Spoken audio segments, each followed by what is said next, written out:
अस्सलाम वालेकुम। मेरा नाम वीर सन, ज़िला पाकपतन बोल रही हूँ। दोतरी है मेरी मैटर बच्ची है तो मेरे कोल है तो गुंजाइश काई नहीं होंदी पढ़ावन वास्ते।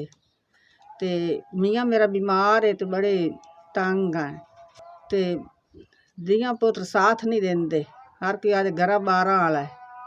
मैं ये चाहनी हूँ जी मेरी दोतरी पढ़ जावे।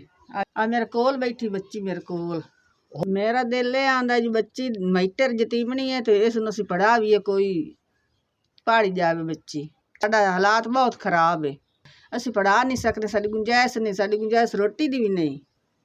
कोई अल्लाह दा बंदा हो जेड़ा बच्ची दा खर्चा चा लवे पढ़ाई वास्ते जा सके, बच्ची स्कूले जा सके। साडी ख्वाहिश है जी बच्ची पढ़ जावे।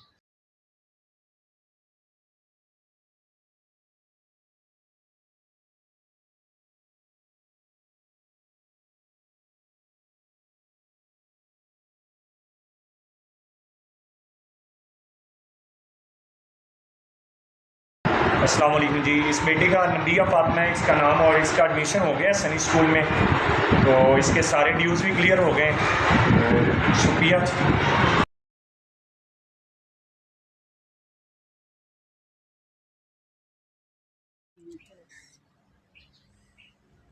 SVS ਤੁਹਾਡੇ ਤਰਫੋਂ ਸਾਨੂੰ 10,000 ਮਿਲ ਗਿਆ। दाखला किताबां वर्दी शर्दी सब कुछ ले लिया।